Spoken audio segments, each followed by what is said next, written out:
bugufi kuvoma amazi kandi ntabwo biguhagije birakwiriye yuko uhindukira ukava mu businzi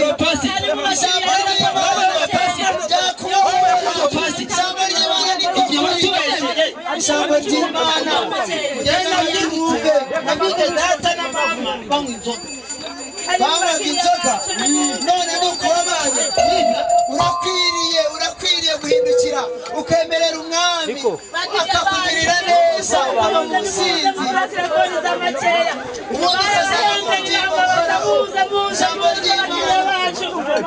ijambo ry'Imana ribahamagarira guhindukira mukava mu byaha mukoranye Kristo ukamukiza ukamukorera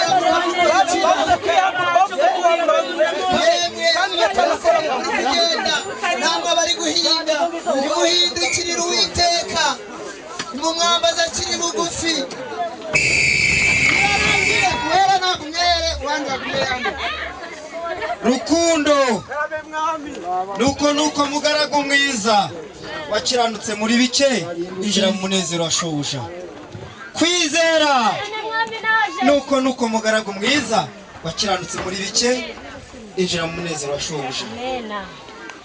Aha mugeze aho badapfa, mugeze aho batababara, mugeze aho batarira, mugeze aho badapfusha, mugeze muri cya gihugu mwateguriwe kuva isi igitangira kurema. Ariko hari izindi ntwari zababanjirije, muze mbabereke mubasuhuze mushirane urukumbuzi. Uyu ni Enoki wagendanye nanjye imyaka 300 yirinda ntiyanduze. Uyu Enoki musuhuzanye mushirane urukumbuzi. Uyu nawe ni Esiteri wihanganye Abayuda ubwo bari bamerewe nabi, Abayuda bagatabarwa. Uyu nawe ni Lazaro wihanganye.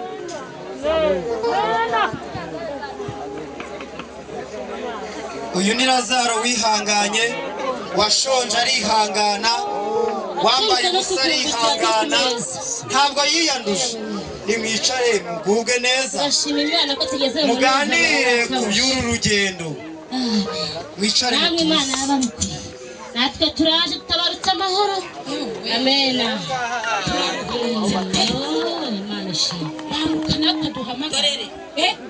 Ni mwebwe ab'Imana yateguriye igihugu.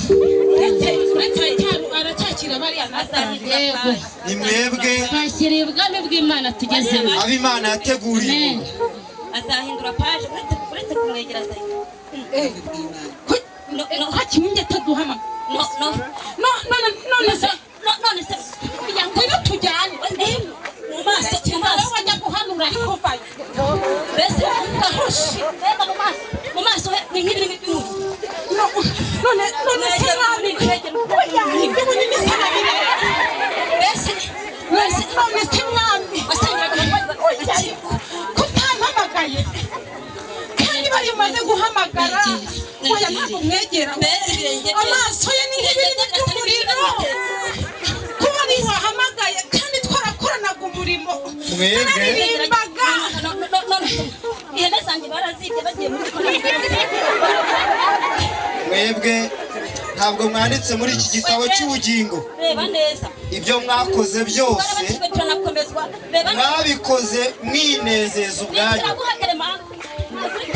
Ibyo mwakoraga byose ntabwo mwabikoranye urukundo. Abanditswe muri iki gitabo bahamagawe, mwebwe ntabwo mwigeze mwandikwa na gato. Niba bafate baba